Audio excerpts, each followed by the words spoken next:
a great meeting. This is terrific. Thank you so much for inviting me to share time with you today. As my wife always says, it's a good day for recovery from codependency. I was asked to speak today about step 7, humbly ask God to remove our shortcomings. It's one of the easiest yet hardest steps to maneuver, in my humble opinion. Although step 7 is the shortest step in terms of wording and perhaps the least discussed in recovery groups, it's probably the most powerful of the 12. It embodies the miracle of transformation as we turn our broken selves over to our higher power. It's about surrender and humility. I'll talk first about step 7, then share my experience, strength, and hope as they relate to this step. And we'll have time for discussion and questions and sharing and input in a while.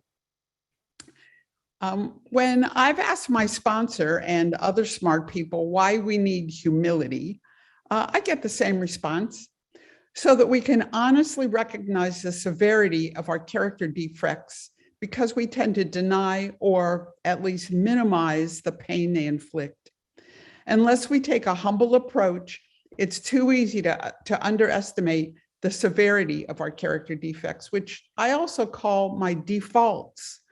They're my defaults because on a bad day, I can flip back into old behaviors that I thought were gone. And we just can't do it on our own, not by willpower, nor by our own intellect and reasoning. But before we really get into step 7, we need step 6. We're entirely ready to have God remove these defects of character. This implies that we already know what most of our character defects are by the time we reach this step, because we'll have already taken our inventory in step 4 and admitted our defects to another in step 5. Are you ready to let go of those defects, to send them off into the stratosphere? If so, then step 7 is pretty straightforward. There's only one concept. While asking our higher power to remove our defects, we acknowledge that we don't have the power to do it on our own. We need to let our higher power do it for us, do for us what we cannot do for ourselves. This step is about humility and transformation. As I shared a minute ago, when working on steps 4 and 5, we discovered our assets and our shortcomings. Step 6 prepared us to deal with these qualities so that in step 7, we can be ready to act. So here's the thing. Recovering from codependency is a big change. I hope you know this by now. Moving into step 7 actually involves us letting go of our shortcomings, actions, and feelings that have been liabilities. This change requires effort and action. Simply asking for our shortcomings to be removed doesn't automatically make them go away. It's up to us to become aware and willing to make new choices. On some days, this just isn't easy. While working on the first 6 steps, we've been stripping away lifelong layers of denial and ego and self-centeredness and other liabilities that consumed us when we were active in our codependency. When we get to step 7, we're ready to stop thinking so much about controlling others and start looking at how we can be self-reliant, gracious, and humble. When it comes to working our 7th step, the quality of humility really breaks down to having a responsible perspective of ourselves. It's seeing the truth of our lives and our place in the world. When we humbly ask our higher power to remove our shortcomings, we're recognizing that we're neither too big nor too small. Gone is our own self-entitlement or grandiosity, along with our shame, regrets, and unworthiness. Humility is therefore a state of peace, serenity, and acceptance of life on life's terms. To discover humility is to see ourselves in a more objective light. Our character defects are still very much a part of who we are, but we get it that certain things about us need to change if we're ever to discover true contentment in recovery. Step 7 is a prime example of the 12-step adage, progress, not perfection. Humbly asking that our shortcomings be removed is not a guarantee. Some of our shortcomings will stick with us despite our best efforts and may return anytime we choose to re-engage with them. That's why I call them defaults. Taking step 7 was, for many of us, certainly for me, the greatest act of authentic humility we've ever been asked to commit, to transfer control of our recovery to our higher power. So now my story. When I first got into CODA, actually I was in a 2-year step study with 5 other women when I was about 2 years into the program. I learned to trust the process. It doesn't happen overnight, but also I learned there's nothing to be afraid of if I'm willing to be honest with myself, which was a really hard thing to do. From the time I was 11, I feared that everyone had control over me. I always felt so different. Throughout middle school and high school and into college, and then of course way beyond, I felt that if people knew who I really was, if they really knew me, if I trusted enough to share with someone who I am, they'd abandon me. When I was 11, several things happened. My grandma, the only person who hugged me hard and told me I was terrific, died. I felt that as an abandonment. I developed ulcerative colitis at the age of 11 and felt that my body had abandoned me. And I fell in love with Annette Funicello, the best Mouseketeer ever. So I also felt that my heart had abandoned me. Crazy story.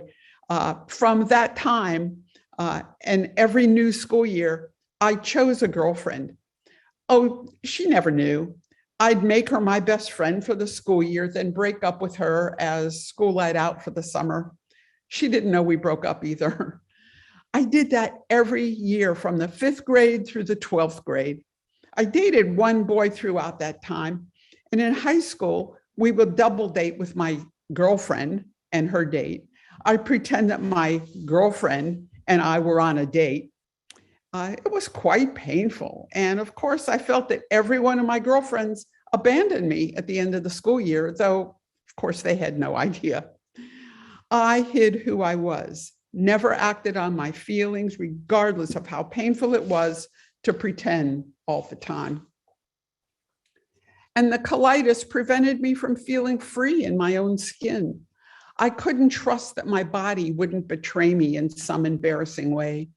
High school was such hell that when I took my children back to Miami a few years ago to do a magical mystery history tour, I could not find my way to my high school. I simply forgot how to get there. I grew up in a nice family. No alcohol, no rage, no abuse in any way, and no intimacy or deep talks or even good conversations with my parents or even warm hugs. My parents were very happy to simply have their 4 kids at home sitting quietly in front of the television set. I realized many years later that my mother was likely sexually abused as a child, and my father suffered terribly from PTSD from his time in World War II in Europe. They were doing the best they could within their own limitations. But as a kid, I just thought they were nice, but boring. As the oldest of 4 children, my job was to keep an eye on my younger sibs, which I mostly didn't do. I spent much of my childhood at the beach, mostly alone, and mostly trying to be the very best I could, especially at school, so that people wouldn't see me, really see who I was, that I was a damned queer, as I called myself, with a nearly debilitating, embarrassing illness. I went to college and I fell in love with a girl during my junior year. Not only did I make her my best friend, worse, we became roommates. And when we graduated, she moved to Los Angeles with me. We lived there together for 2 years. She never knew how I felt about her. She wasn't a lesbian. My secrets, I figured out by now, were keeping me really sick. And then one day, my grandfather said to me, "You're almost 25 and not married. Like, what are you, funny or something?" I was horrified. I thought he figured me out. I never told anyone. I'd never acted on it, but somehow he knew. I called the guy who was my default date in college and asked if he wanted to get married, never mind that I hadn't seen him in over 2 years. He said yes. We were married 3 months after my grandfather's comment, and I was pregnant shortly after that. I stayed married for 7 years, but my true self was fighting to come out. I knew no other lesbians, but I also knew it was time to get honest with myself and others. I told my husband I was a lesbian. It was 1979, and Florida had just created its anti-gay parenting laws the year before. I didn't know that. I lost custody of my children because I was a lesbian. They were 3 and 6. I was furious. The years of fear that I had being found out and losing the people I loved came true. Not long after I came out, to make matters worse, I was fired from my job, and then the next job, and the next one, because I'm a lesbian. The last job from which I was fired was the most painful. I thought this was the job from which I would retire in 30 years. I was about 35 years old at the time. My supervisor was a heterosexual married woman who came on to me. I said no, and she fired me for insubordination. This was before Anita Hill, for those of you who may recall some of our feminist history. By then, I was suicidal, deeply ashamed, incredibly angry, and trusting no one, especially not myself. Regardless of the employment circumstances, I still dated, well, got into relationships. And well, really what I did was I took hostages. They all lasted about 2 years or less. That was my relationship story for about 15 years. I'd take a hostage, try to change them into my image, didn't trust them, didn't really love them. Mostly I didn't even like them. Then walked out when it seemed to get too intense. I was a relationship disaster. After I got fired from that last job, I became homeless and felt the shame of food stamps, of begging, of street life. And then 2 things happened. A friend who was a minister told me that everything happens for a reason, and I would one day be grateful for this experience. I wanted to slug him, but I didn't think it was a good idea to hit a priest. Another friend, David Jones, said I needed a job. No shit. He offered me a job with the Florida AIDS program as an epidemiologist. I couldn't even pronounce epidemiology, but I applied for and got the job. It was 1987, and no one in Florida was willing to work with people with AIDS. So I was their last resort. And if I didn't take the job, they would lose the federal money given to the state for AIDS work. I remain deeply grateful to David, who died of AIDS a year after he offered that job to me. And that priest was right. Had I not been unemployed, I never would have been available for that AIDS job, the job that changed my life. My higher power was at work long before I knew it. I did that work for 7 years. For 7 years, every day, someone young died. The pain of grieving was deep for me. I still hadn't really grieved the loss of my grandmother 25 years earlier, nor the loss of my children 10 years earlier. The salary was awfully low, but the state of Florida paid for my master's degree in education and my doctorate in education as well. Ironic, isn't it, that the state who took my kids away from me paid for my graduate school? Just before I was about to start my doctoral program, My partner dumped me the first time that really had ever happened. I was always the one to leave. I was furious. And I felt like a giant failure. This relationship, while it was pretty awful, was the closest I'd had to middle class, to being like my parents and my siblings. It bombed superbly. I was miserable. And again, I was suicidal. My therapist said I needed to go into an in-house program to help me with my depression. But I was about to start my doctorate. I told my mentor professor that I needed to postpone my school start date. He invited me to rethink that. He asked that I consider every day I show up to class a goal achieved. Every class was a goal achieved. Every paper I submitted was a goal achieved, a goal realized, until I finally got the big goal of graduation. I did that, and I graduated on time. And of course, by then, I was in another relationship. I was hired by the University of Michigan to direct their lesbian, gay, bisexual, transgender center. It was 1994. My partner wanted to come to Michigan with me. I didn't want her to come. And in fact, I really just wanted her to go away. But did I say that? No. Along she came with her 2 young teen daughters in tow. Swell. And of course, this relationship was no different from any of the others. I wanted it to be different, but I wasn't different. I just had a better job. I bought a ring for her that said, "This is my beloved, this is my friend." I didn't give it to her because I realized she was neither.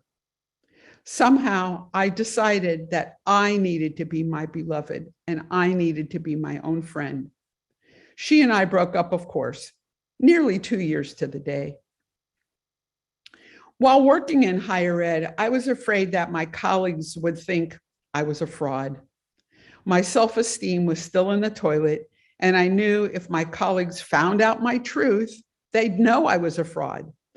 The weird thing was, I was fully out, had nothing about myself to hide, and yet the old feelings of insecurity haunted me every day.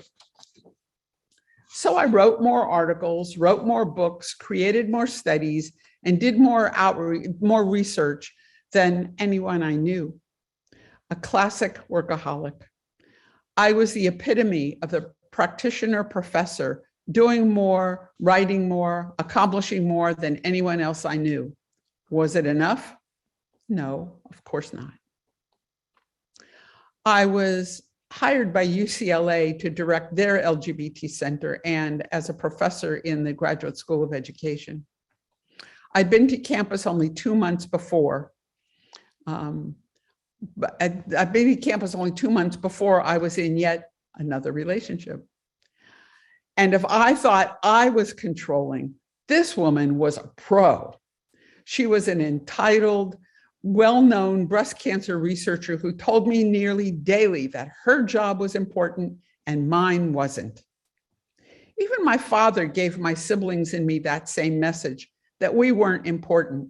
Yet he thought he was doing a loving thing by bragging about his kids. He overdid. He'd tell his pals that I was a doctor at UCLA, which I was, but he implied that I was a medical doctor, not a doctor of education. I immediately felt less than, like my education and my hard work wasn't as important as he wanted it to be. He did that with my siblings as well. One day, I finally asked him why he did that. He said because he wanted people to respect him.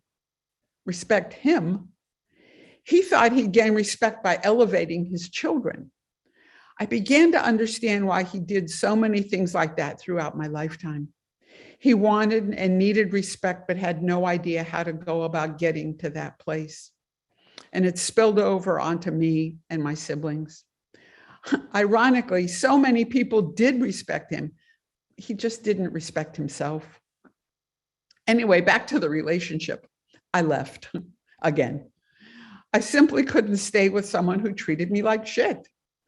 I kept my mouth shut for a long time, and then, method of operation, I exploded and left. Since I've come out, the colitis surprise became less of an issue. Yet I was a wreck, suffered from migraines for several weeks after she and I had broken up. I was lucky in that I'd become a faculty in residence and was assigned an apartment on campus. So at least I wasn't without a roof over my head. And that was one of my gigantic lifelong fears. I always moved into someone else's house or apartment. So I always had to find another place to live. I learned the adage of there's a place to live and a place to stay. I never had a place to live. I just always stayed somewhere for a period of time. I never felt safe in anyone's house and always knew that someday, soon, I'd leave. Even though I now had a great job at a fancy school and a renowned partner, nothing changed. For whatever reason, I felt safer being in an apartment on campus than I did in her house. And actually, I lived in that apartment until I retired 10 years later. After my ex and I broke up, about a year later, actually, I ran into her on campus. She looked relaxed and happy. She was nice to me. She asked me to join her for dinner that evening. I did. I was reluctant, but curious as to what changed her. She said it was CODA. I had no idea what that meant. She invited me to go to a meeting with her that evening, and I agreed to go. I figured if something could change her so much, it had to be pretty good. I walked into that room in the church and took a seat and listened to my own story unfold as told by 40 different people. They sounded unbelievably screwed up. I mean, they were a wreck, but I heard my own story over and over. These people were as messed up as I. I stayed. I went to a meeting a day for 90 days, and then I stayed some more. I celebrated 21 years this past April. Ironically, I never saw my ex again to this day after that first CODA meeting. So one thing I learned early on was that I needed to stay out of relationships. I learned that with all relationships I had, I was the common denominator, and that floored me. I didn't date, didn't get involved with anyone. Lovely people asked me out, and I would go for coffee or a concert, but nothing more. For 11 years. I learned a few things over the years in CODA, that my higher power needed to be reframed from the old man I always envisioned above my right shoulder who looked down on me and laughed, to porpoises that swam along the beach in front of my home meeting in Santa Monica, to bringing my higher power from an external kind of a mean space, a mean person, to a loving person, a loving entity inside of me, bringing that person in, becoming a part of who I am. I learned that people do the best they can with what they know, my own parents included. I learned that what people think of me is truly none of my business. And I learned that I am enough, I do enough, and I am not a fraud. I learned that it became time to retire and feel the success of my overachieving work. I learned that I don't need to interfere in my children's lives. They returned to me when they were in their 20s, and all I wanted to do then was be mom and rearrange their lives. They had done well enough without any intervention from me before we reunited, so I stopped the shenanigans.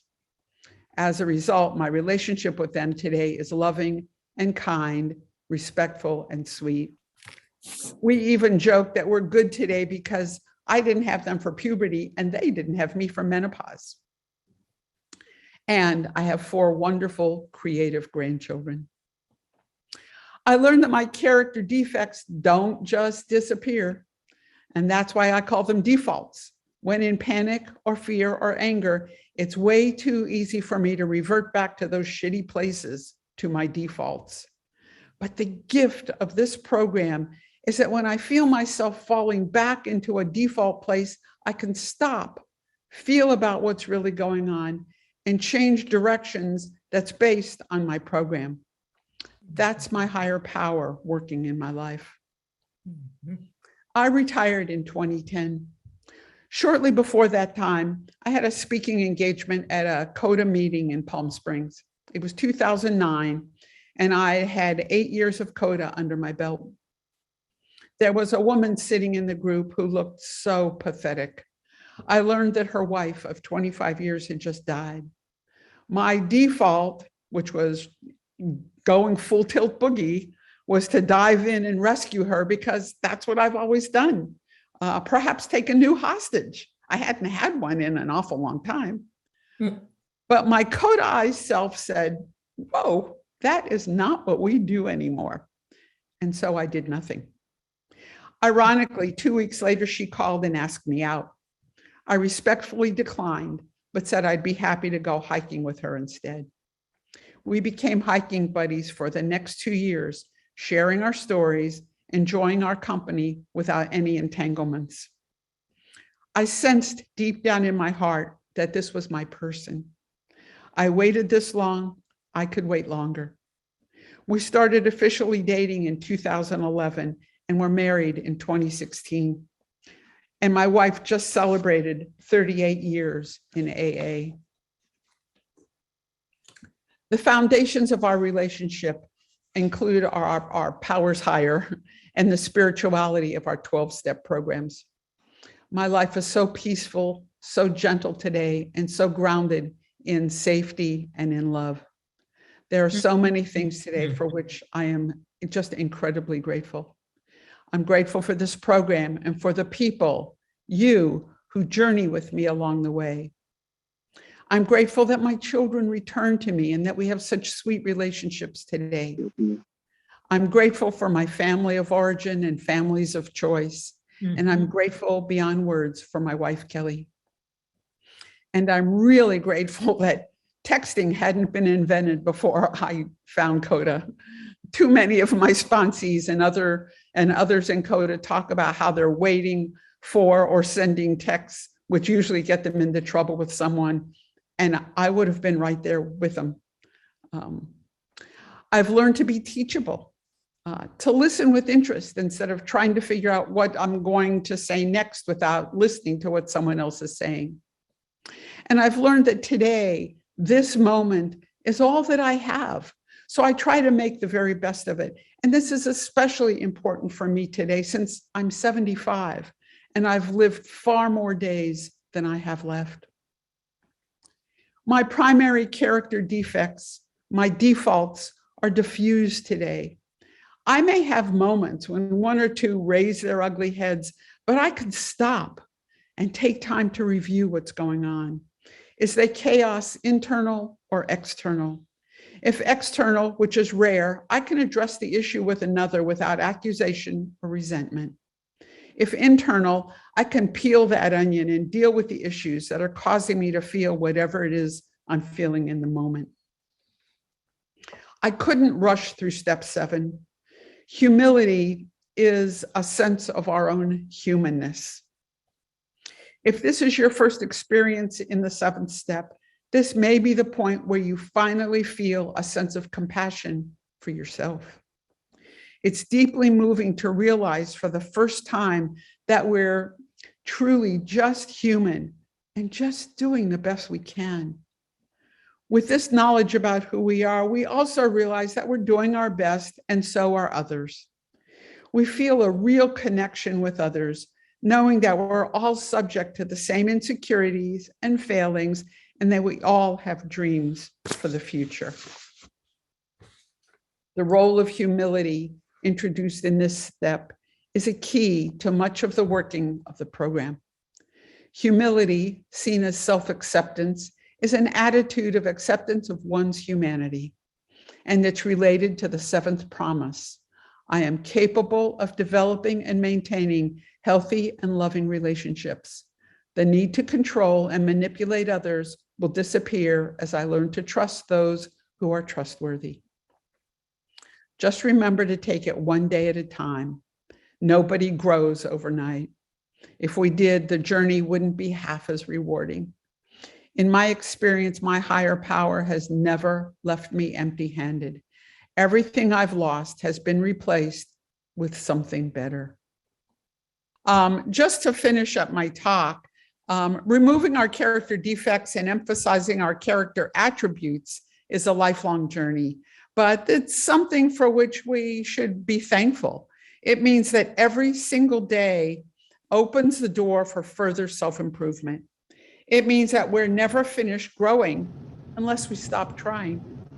There might be days when we screw up, but this provides us with the learning experiences necessary to grow even further.